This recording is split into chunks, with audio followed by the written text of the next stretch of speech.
Katika kisa cha Nabii Allah Suleiman alipokuwa amekaa na kijana wake, fajaa malakul maut, akaja huyu. Alipokuja malakul maut akamtazama sana, jicho lake kubwa. Kijana akasema hule si mtazamo mzuri hule, kwa sababu Islam, jicho la mwanadamu linasema sauze macho hayo ya watu waliopewa kazi. Mwanadamu anapokutazama basi unahisi kwamba jicho lile la shika adabu yako. Kwa jicho lile maana yake anaomba shika adabu yako. Mwanadamu akikutizama anajua jicho lile la upendo, maana jicho linasema.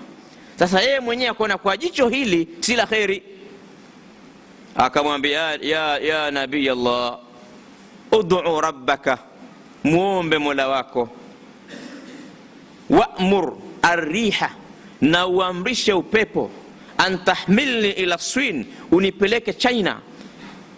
Kwa sababu alimuuliza yule nani, akamwambia ukisikia malakul maut ndio yule, na yule hamwangalii mtu ila ana shida naye.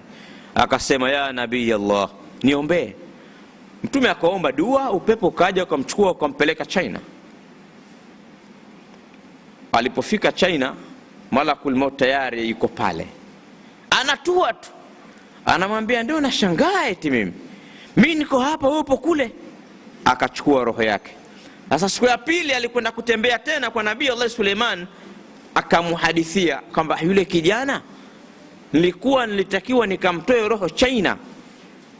Sasa nilimkuta hapa, kanambia aliniomba nimwombe usafiri wa upepo ende zake China.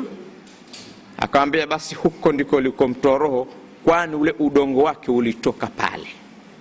Na kweli watu wanakwenda zao hija, wakifika kule wanakufa kule kule, kwa sababu yatawafakum malakul maut. Malakul maut anakufisheni, anachukua roho popote pale mlipo. Akachukuliwa roho yake huko, kwa sababu ndio sehemu ambayo Mwenyezi Mungu ameiandika.